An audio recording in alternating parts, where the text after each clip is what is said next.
Saya Theo dan saya siap bikin gebrakan.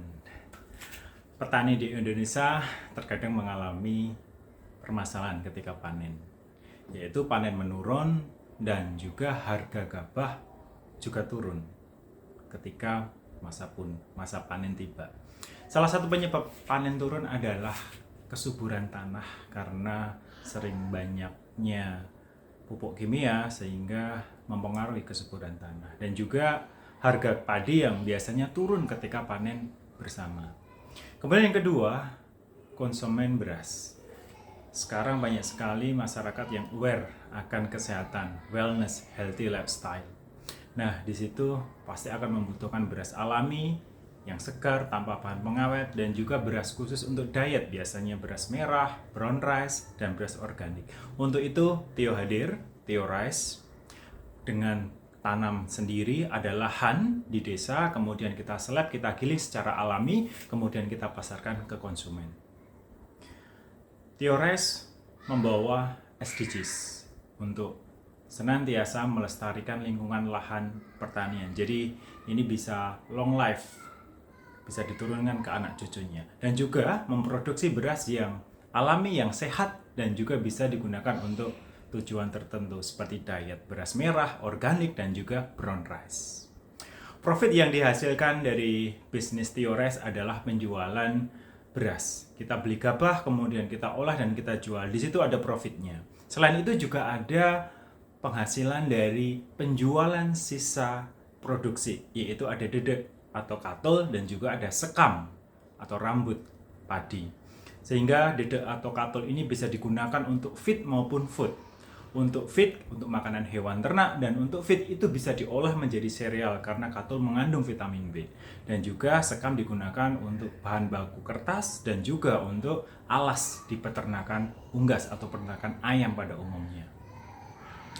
Kemudian market dari Theo Rice adalah semua masyarakat yang ada di Indonesia, baik usia muda, dewasa, ataupun senior, di mana masyarakat tersebut membutuhkan makanan pokok, yaitu adalah beras. Dan juga untuk spesial konsumen adalah pengguna atau pelaku diet, biasanya menggunakan beras organik, brown rice, dan juga beras merah untuk membantu menjaga stabilitas gula darah.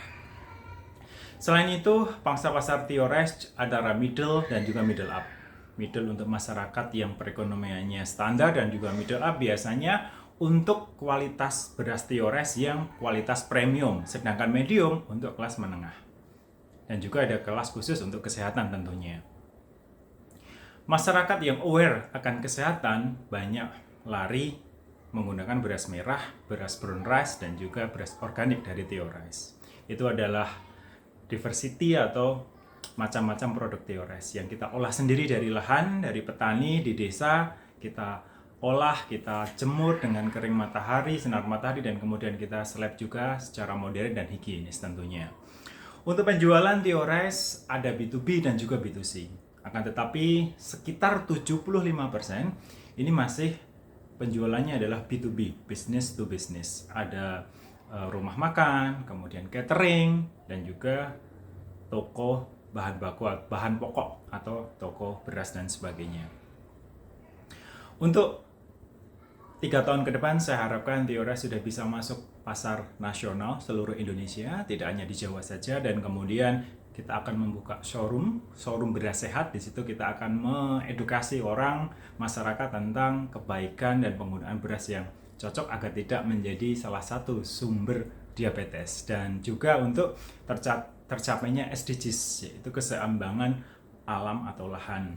Dan kemudian dampak untuk lingkungan, untuk ESG-nya, satu untuk environmental, kita sudah mencoba membantu lahan untuk tetap subur dengan mengurangi bahan kimia dan kita mengganti bahan kompos. Dan juga untuk sosial, kita membantu masyarakat untuk membeli gabah sesuai dengan standar pemerintah. Dan juga untuk pemerintah, government, kita juga memberi urun untuk ketahanan pangan nasional Indonesia. Itu dari kami, dari Theo Rice. Terima kasih. Siap bikin gebrakan.